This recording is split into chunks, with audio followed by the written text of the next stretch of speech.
បាទសួស្តីអញ្ចឹងនៅក្នុងវីដេអូនេះដែរយើងនឹងមកបង្ហាញពី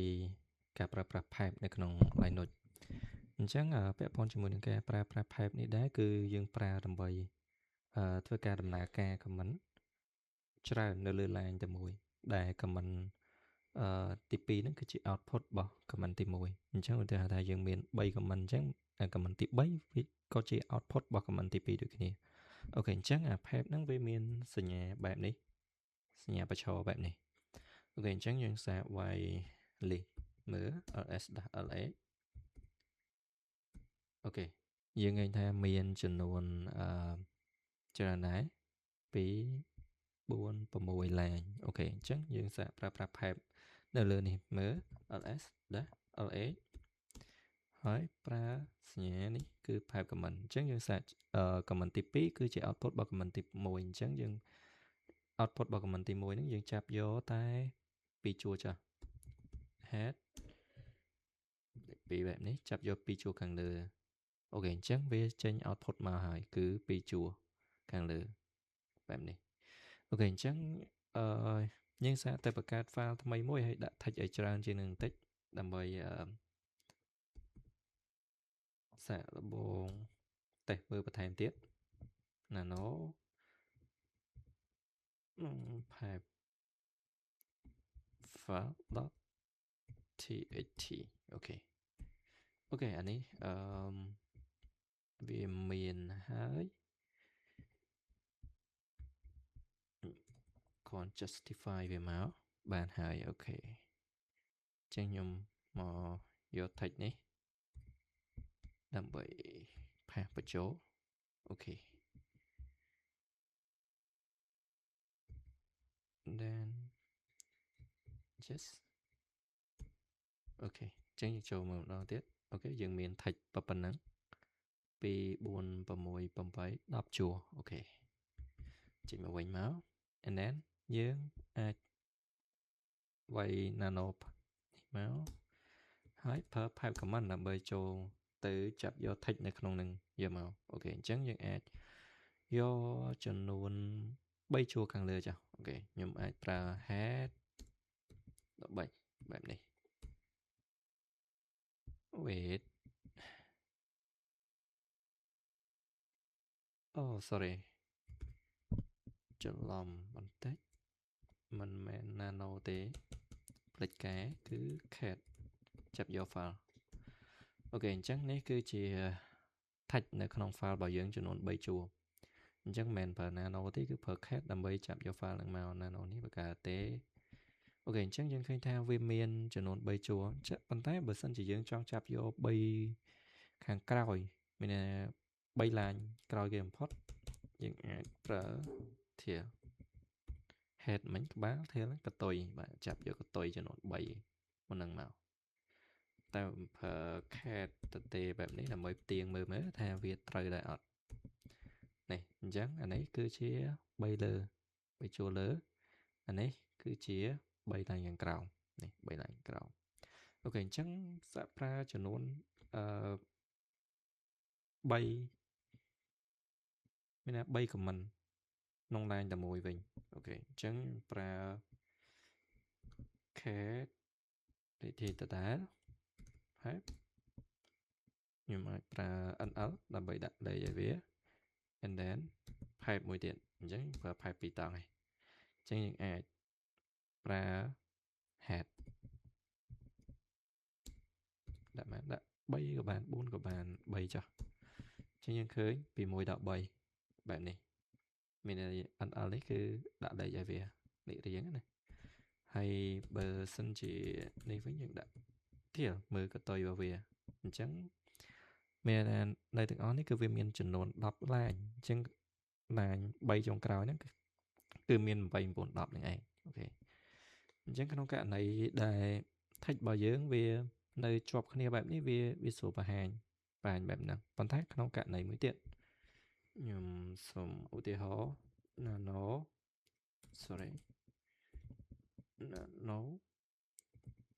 test.txt nênខ្ញុំទៅយក text មួយទៀតដែលវាមាន gap មានន័យថាមាន enter មានអីក្នុងហ្នឹងនេះមាន space ចុះបន្ទាត់បែបនេះអញ្ចឹងវាអត់ touch អត់នៅជាប់គ្នាទេ sorry yes net check មើលអូខេមានហើយអូខេអញ្ចឹងយើងអាចចូលទៅ check មើល pocket មិនដូចគ្នា st.tat sorry tat sorry តេសទៅសេខុសអូខេអញ្ចឹងនៅក្នុងតេសនេះគឺមានច្រើនមែនប៉ុន្តែយើងមើលទៅយើងមានenter វាអត់ touch អត់នៅជាប់គ្នាណាអញ្ចឹងនៅពេលដែលយើងប្រើ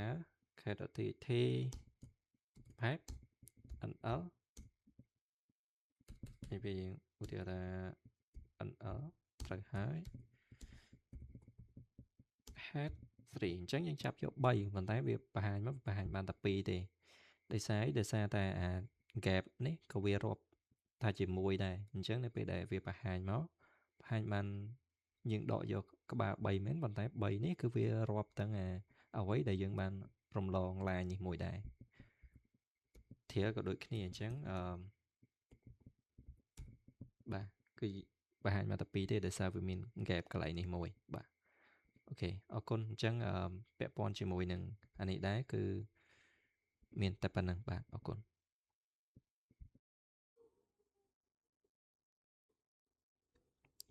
បាទសួស្តីអ្នកនរគ្នាអញ្ចឹងនៅក្នុងវីដេអូនេះដែរយើងនឹងមកនិយាយអំពីredirection បាទអូខេអញ្ចឹងយើងអាចបើកមើលទាំងអស់គ្នាស៊ី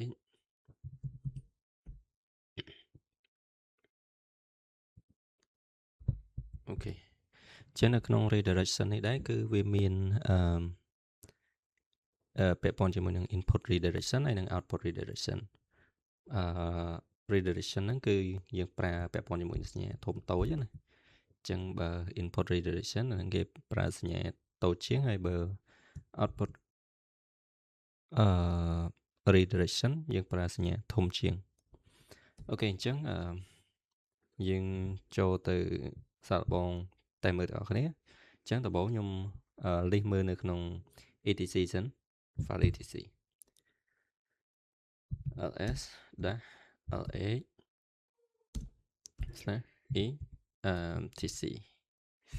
អូខេអញ្ចឹង file នៅក្នុង etc នេះគឺវាមានច្រើនបែបនេះសូម clear ចោលសិន and then ខ្ញុំសូមបង្កើត file មួយnano supreme.tat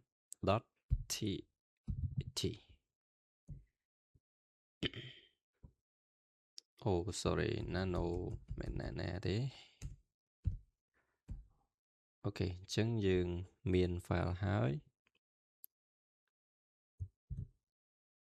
យើងអាច cat មើលបាន su file.tat អូខេ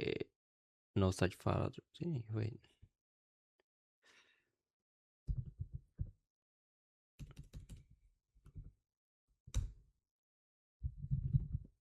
something in here អូខេអញ្ចឹងខ្ញុំអាច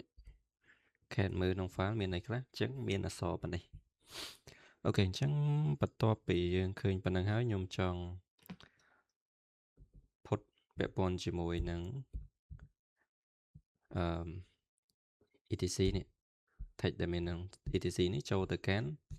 file របស់យើងអញ្ចឹងខ្ញុំ control alt សិនមកអញ្ចឹងដើម្បីដាក់បញ្ចូលបានយើងអាចវាយ ls ដាក់ la គ្នាមិនដែរ etc អញ្ចឹងនៅក្នុងនេះគឺយើងបានចូលទៅដល់ etc ដែល display text ទាំងមុននឹងទាំងអស់ហើយអញ្ចឹងយើងទៅប្រើសញ្ញា redirection នេះដែរគឺដើម្បីយក file យក text ពី etc ទាំងអស់នេះដាក់បញ្ចូលទៅក្នុង file របស់យើងអញ្ចឹងបើសិនជាយើងចង់ដាក់វាoutput វាចូលទៅក្នុងfile Azure file របស់យើងអាចវាយមក Azure file .txt enter មក and then យើងអាចចូលទៅ check មើលថាតើយើងបានពោលវាចូលដែរអត់ហើយបន្ទាប់ Azure file បែបនេះអូខេអញ្ចឹងនៅក្នុងនេះគឺវាបាន display ចេញមកទាំងអស់ហើយនេះពាក់ព័ន្ធជាមួយនឹងetc text វាទាំងអស់ហ្នឹងគឺបានពុះចូលហើយ text ដែលយើងបានដាក់បញ្ចូលនៅក្នុង file Azure file មុនហ្នឹងវាបាន replace ទាំងអស់តែម្ដងលុបចាស់ចោល replace ចូលជំនួសវិញដោយ etc អញ្ចឹងវាអត់ធ្វើការបន្ថែមទេវាអត់ append ទេនៅពេលដែលយើងប្រើសញ្ញាធំជាងនេះគឺវាចូលទៅជំនួសលុបអាចាស់ចោលដើម្បី replace យកតែម្ដងអូខេអញ្ចឹងនៅក្នុង file នេះវាមាន text ច្រើនពេករៀងពិបាកមើលបន្តិចអញ្ចឹងខ្ញុំសូម clear ចោលសិន and then ខ្ញុំយក អូខេនៅក្នុងនេះវាតិចជាងអញ្ចឹងខ្ញុំសូមយកនេះទៅដាក់វិញទៅដាក់នៅក្នុង Azure file អូខេអញ្ចឹងយើងអាច check មើល cat មើលទៅឃើញfile Azure file.txt របស់យើងមាន text តិចជាងមុនដោយសារតែយើងយក ls-lh ទៅ replace វិញបាទអូខេអញ្ចឹងបន្ទាប់ពីធ្វើនឹងបានហើយយើងអាចធ្វើការ add បន្ថែមអញ្ចឹងធ្វើម៉េចដើម្បីអាច append មានន័យថាដាក់ add បញ្ចូលបន្ថែមបានដោយអត់បាត់អាចាស់មានន័យអត់បាត់ text ចាស់ដែលនៅក្នុង file របស់យើងបាទអញ្ចឹងយើងត្រូវប្រើពាក់ព័ន្ធជាមួយ append វិញយើងអត់ដាក់ replace យកតែម្ដងទេអញ្ចឹងដើម្បី append បានយើងអាចដោយសារខ្ញុំចង់យក text ក្បាលដំបូងរបស់ចេញពី etc ដើម្បីមកបញ្ចូលអញ្ចឹងខ្ញុំសូមls ដាក់ lh ដាក់ lh then etc slash អូខេand then ខ្ញុំយកnl យើងដាក់លេខឲ្យវាអូខេខ្ញុំដាក់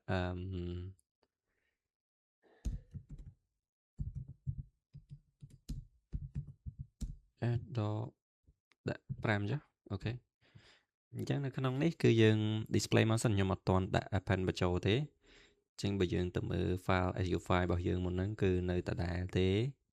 អត់មានអីថ្មីទេគឺនៅតែប៉ុណ្្នឹងដដែលយើងអត់ទាន់ append អីចូលទេអញ្ចឹងដើម្បី append បញ្ចូលបានយើងប្រើដូចមុនហ្នឹងទៅអាច ls ដាក់ lh etc nl នេះគឺដាក់លេខ display ម្ដងទៀតនេះ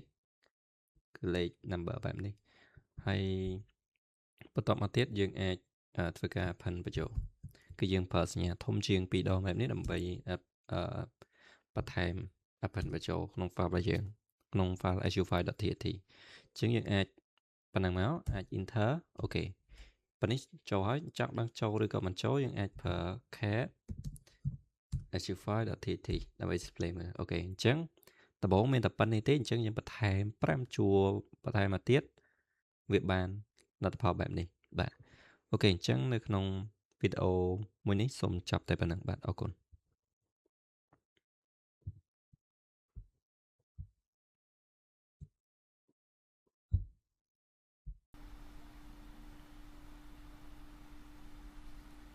បាទសួស្តីអ្នកនរគ្នាអញ្ចឹងនៅក្នុងវីដេអូនេះដែរយើងនឹងមកនិយាយអំពី UFW ដែលពាក្យពេញរបស់វាហ្នឹងគឺ Uncomplicated Firewall ដែលវាជា function មួយសម្រាប់ manage ទៅលើ firewall ណាអញ្ចឹងវាមាន comment បែបណាខ្លះដើម្បីអាច manage ទៅលើ firewall បានអូខេដំបូងខ្ញុំសូមធ្វើការ remote តាមរយៈ SH សិនអញ្ចឹងអានេះនៅក្នុង Visual Box របស់យើង check មើល IP របស់យើងរួចរាល់ហើយអញ្ចឹងខ្ញុំសូមទៅអូខេចូលទៅ remote SH អូខេ SH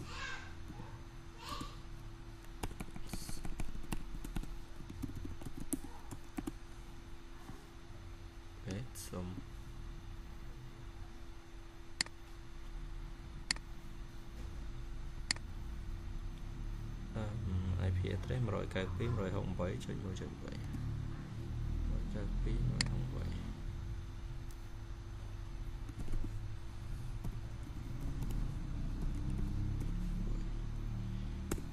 ok password ចូល password មកដើម្បីអាចចូលទៅបានអូខេអញ្ចឹងខ្ញុំ remote ចូលបានហើយអញ្ចឹង comment ដំបូងខ្ញុំត្រូវគេ check ទៅមើល setter របស់ SX របស់យើងអញ្ចឹង setter វា active ឬក៏អត់ sudo ufw status អូខេកន្លែងនេះវាចូល password ដើម្បី confirm អូខេអញ្ចឹងយើងឃើញថានៅកន្លែងនេះ status របស់យើងគឺ active ហើយអញ្ចឹងដើម្បី remote ចូល SX នេះបានវាតតែ status sorry status inactive let me check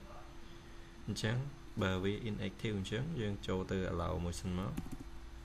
sudo ufw wait enable command disrupt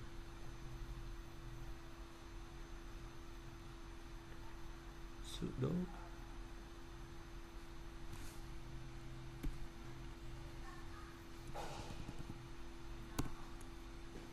okay confirm មកហើយខ្ញុំ check status ម្ដងទៀតអូខេអញ្ចឹងនៅពេលដែលយើង enable វាហើយ check status វាចេញ active វិញអូខេបន្ទាប់មកទៀតយើងអាច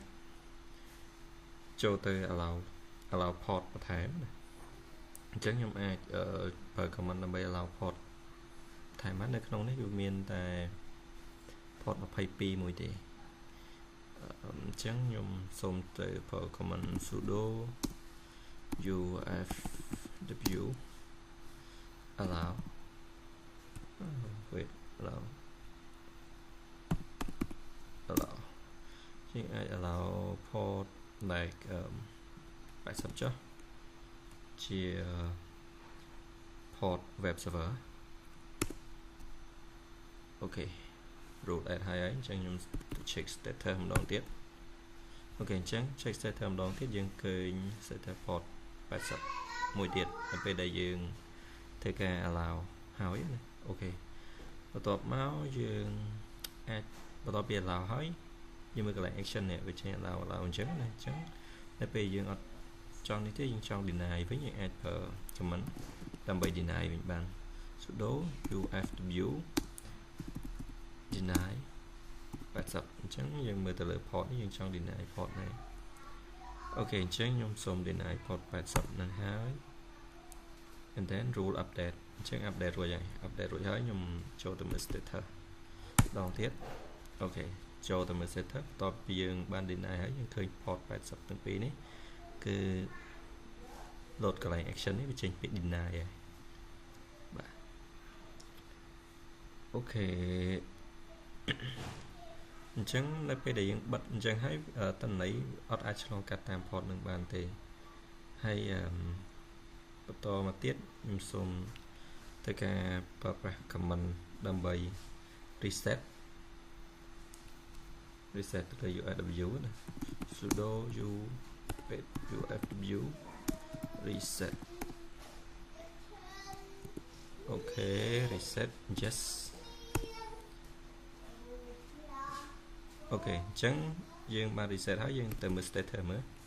តើមាន status បែបណាអូខេវាចេញទៅជា inactive មកវិញអញ្ចឹងខ្ញុំចូលទៅ enable វាវិញមក sudo ufw enable មិនបើកដំណើរការ USW របស់យើងឡើងវិញ yes ចាំអត់ផ្លែតអូខេយើងទៅមើល status ម្ដងទៀតវា active ហើយអញ្ចឹងនៅពេលដែល active ហើយអូខេយើងអាចទៅមើល allow port មកវិញ status នេះវាចេញ active មិនតែបាត់ port បើ SH បើយើងport 22ចឹង USW allow 22ចេញ port ដើមមកវាមកវិញណាអូខេ rule update ហើយ check មើល status ម្ដងទៀតចឹង status របស់យើងវាចេញport 82ត្រឡប់មកវិញហើយអូខេអញ្ចឹងចុងក្រោយខ្ញុំអាចធ្វើការ reload ប្រើ command ដើម្បី reload USW sudo ufview reload អូខេនេះវាដូចជា refresh ដែរអញ្ចឹងអូខេ firewall reload just status save អូខេអរគុណ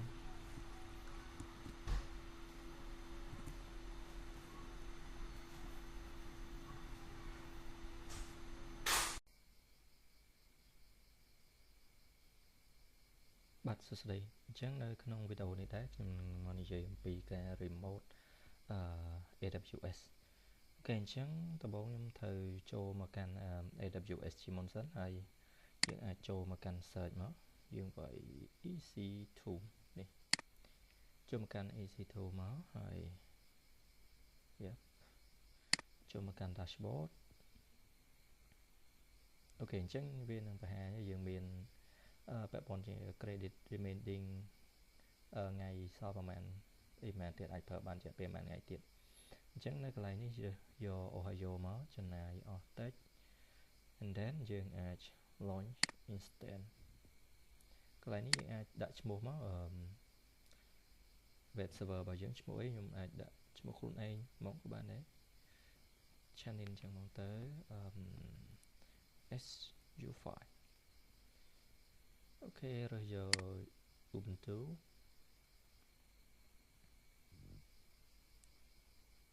and then យើងអាចមកធ្វើការ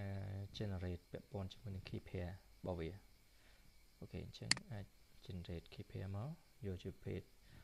extension.pem សម្រាប់ប្រើជាមួយ SH OpenSH ណាអូខេអញ្ចឹងយើងដាក់ឈ្មោះមក key pair របស់យើងឈ្មោះអី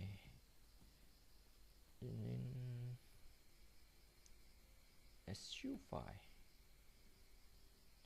create key pair ចឹងពេលយើងចុច create មកវានឹងធ្វើការ download ហើយនេះគឺជា key pair របស់យើងដែលយើងបាន create ហើយអូខេអញ្ចឹងអូសចុះមកក្រមកមានអីទៀតអូខេដូចជាអត់មានអីទៀតទេយើងអាចចុច launch instant នឹងបាននេះវាកំពុងតែដំណើរការហើយអូខេអញ្ចឹងដើម្បីមានភាពងាយស្រួលខ្ញុំសូមធ្វើការយក file ដែលមាន extension PM នេះដាក់ទៅក្នុង desktop ដើម្បីងាយស្រួលប្រើអូខេអញ្ចឹងអានេះគឺវា success ហើយ view all instant អញ្ចឹងត្រូវធ្វើការរងចាំមួយសន្ទុះសិនពាក់ព័ន្ធជាមួយនឹង status ដែលវាធ្វើការ check អញ្ចឹងអត់ទាន់អាចចូលទៅប្រើវាបានភ្លាមៗទេត្រូវការចាំវា initialize ឲ្យចប់សិន initialize នេះអាចធ្វើការរៀងយូរបន្តិច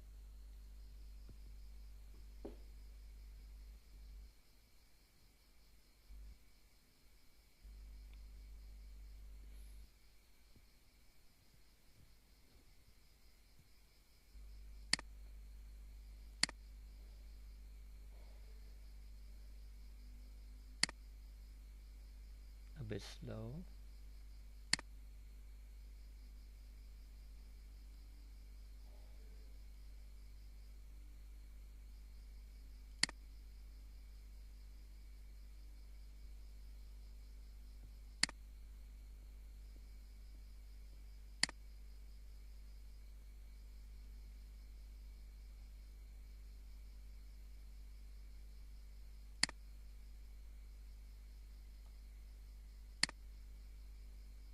អូខេអញ្ចឹងមកដល់កន្លែងនេះ status របស់វាគឺ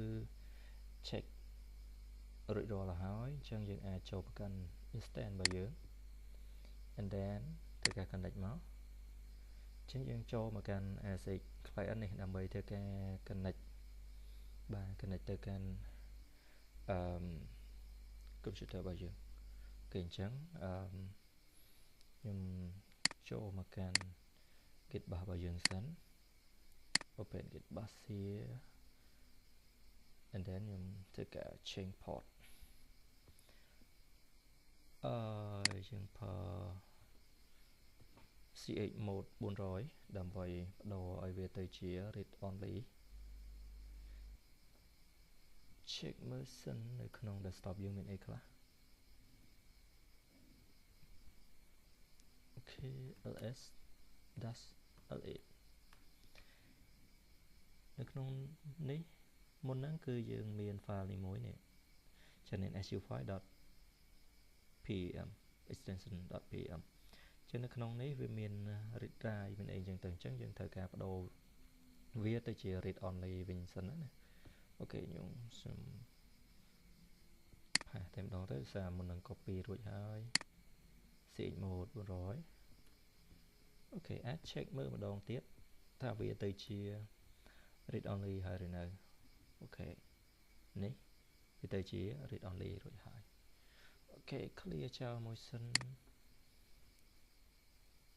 and then យើងធ្វើការ connect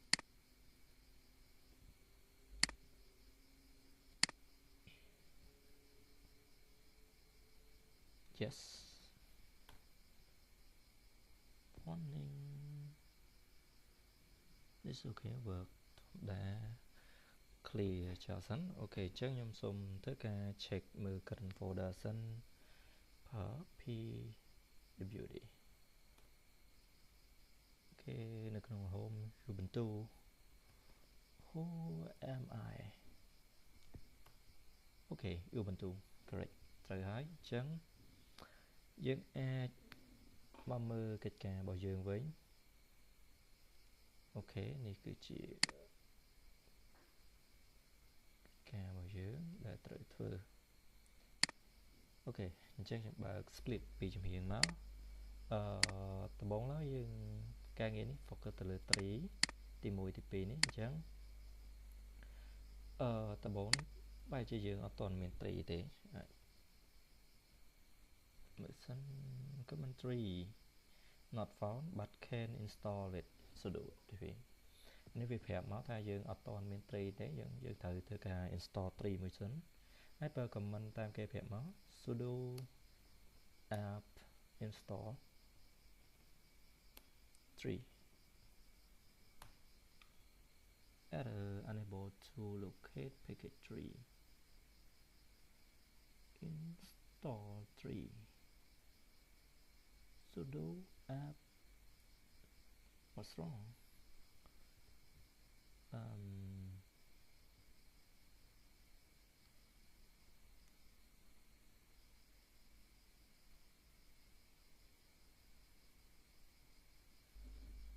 wait a minute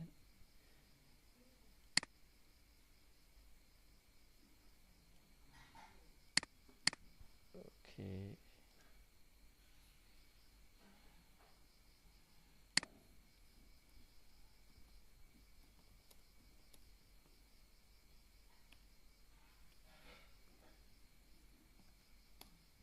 locate package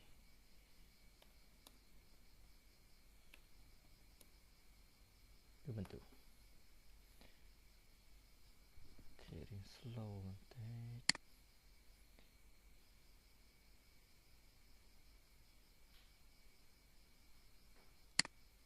អូខេអញ្ចឹងនៅក្នុងនេះយើងអាចប្រើ command អូខេប្រហែលជាyes update មួយសិន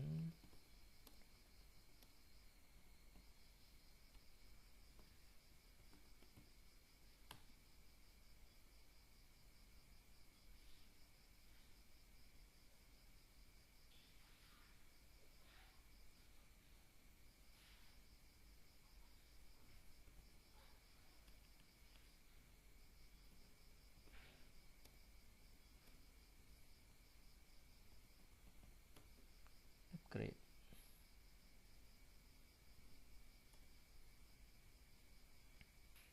yes okay clear install 3 okay install ហើយ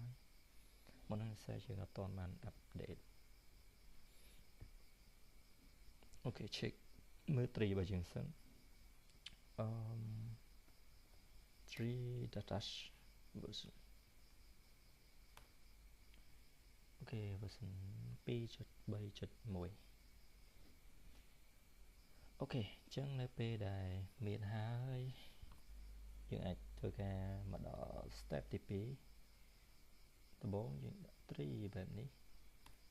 nothing happen អត់មាន directory ឬក៏ file អីទេអញ្ចឹងយើងអាចធ្វើការបង្កើតមក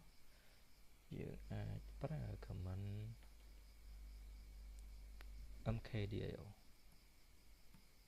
mkdir dash p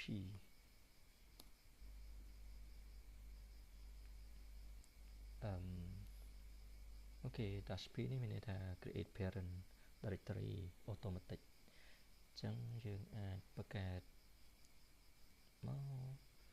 001/002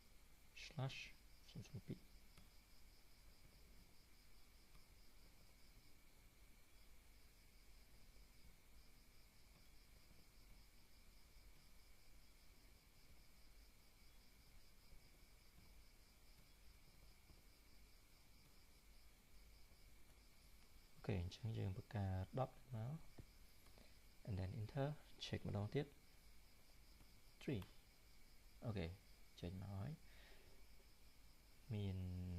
tree បែបនេះ folder នៅក្នុង folder parent បែបនេះអូខេបន្តមកទៀតយើងធ្វើការបង្កើត file មួយដែលជា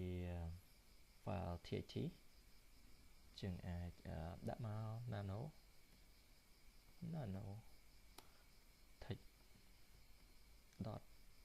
text.txt enter អូខេអញ្ចឹងយើងចូលមកដល់ file text.txt នៅក្នុង file text.txt នេះយើងអាចធ្វើការវាបញ្ចូលពាក់ព័ន្ធជាមួយនឹង text មួយចំនួន like នៅក្នុងនេះមានឧទាហរណ៍ស្រាប់អញ្ចឹងអាច copy យកមកដាក់តែម្ដងស្រួល pass កែបន្តិចតួចទៅ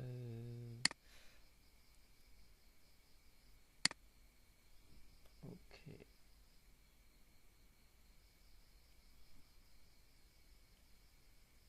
slow បន្តិច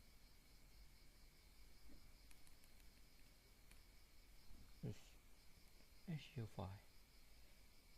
អូខេអញ្ចឹងបន្ទាប់ពីកែរួចរាល់ហើយខ្ញុំអាច Control O wait a bit slow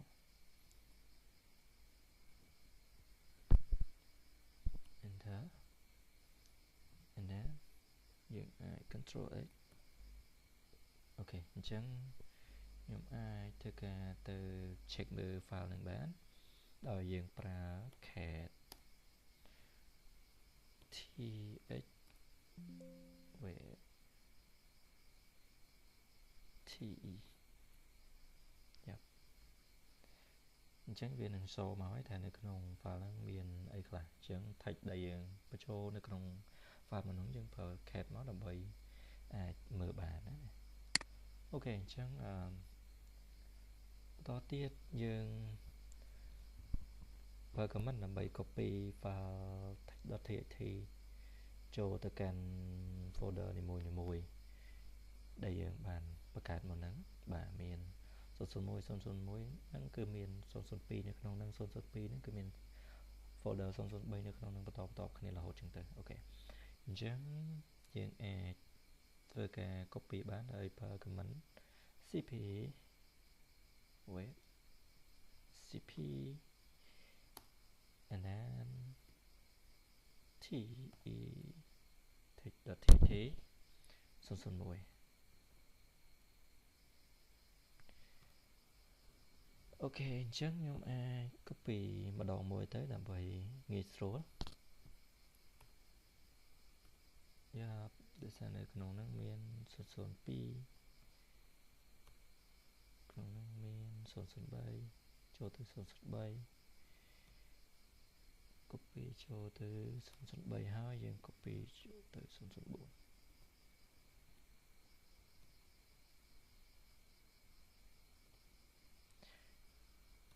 យើង copy មួយរហូតដល់ចប់ទៅ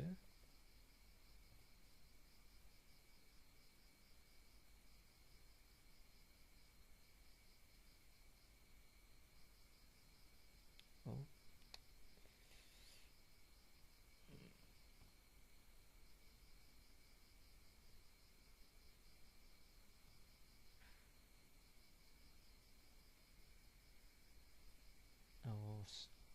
forgot man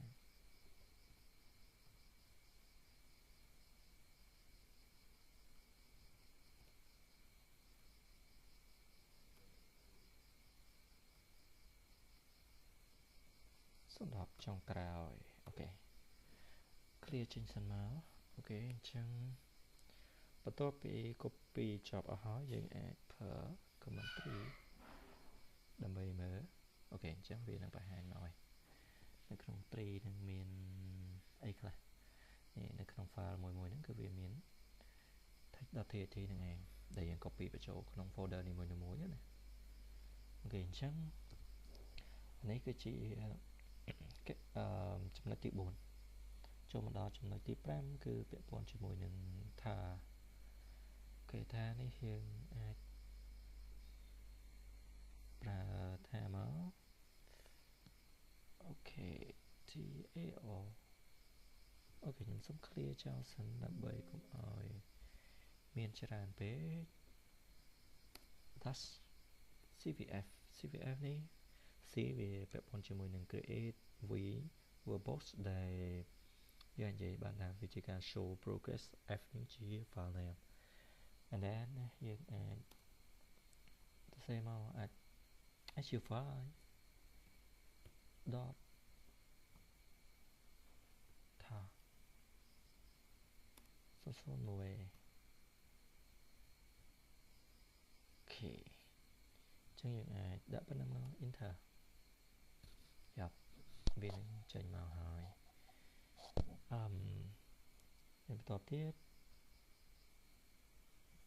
TO ចំណុចទី6ថា dash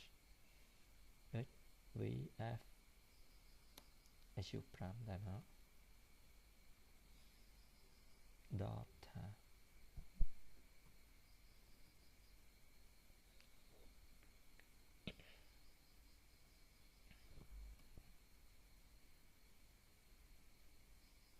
អូខេជាងវាស្រួលបែបហ្នឹងអូខេអញ្ចឹងចំណុចបន្ទាប់ទៀតចំណុចទី7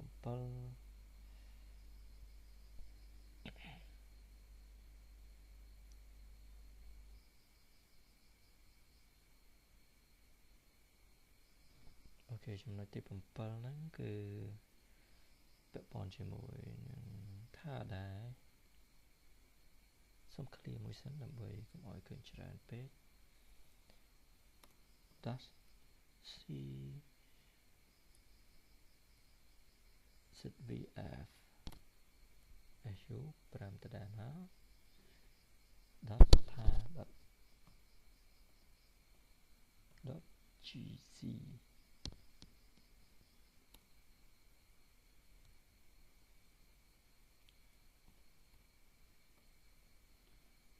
dot ថា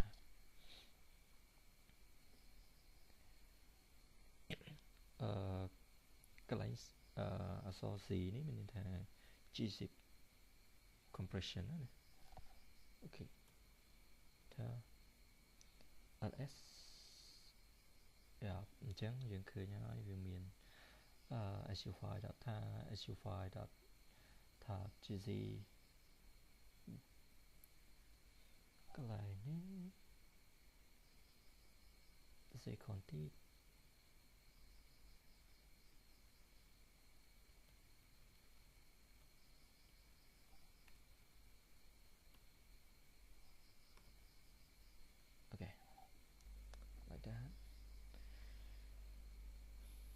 ok ចឹងចំណុចបន្តទៀតគឺយើងចូលដល់ទី8បាទចឹង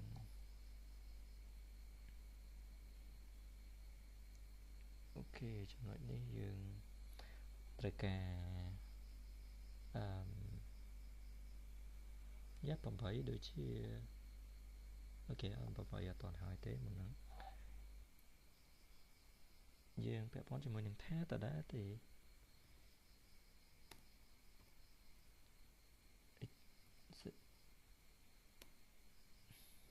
show file dot tag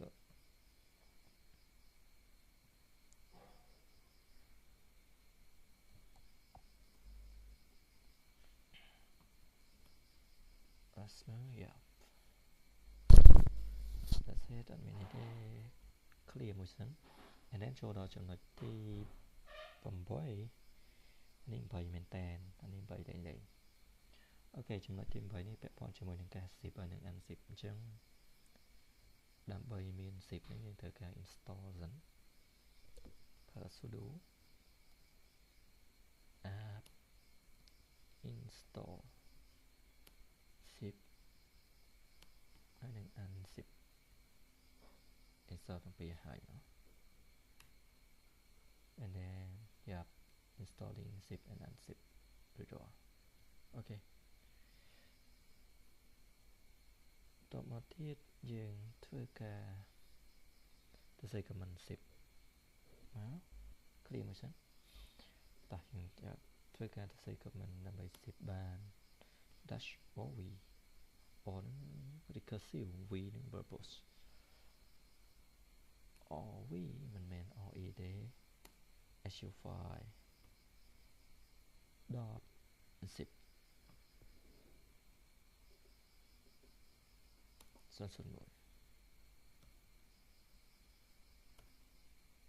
អូខេអញ្ចឹងយើង zip ហើយអូខេនេះ actual file zip មុនហ្នឹងអញ្ចឹងខ្ញុំអាចធ្វើការ unzip វាចេញមកវិញ unzip dash OV actual file ទៅសេឈ្មោះដូចគ្នាដោយសារយើង zip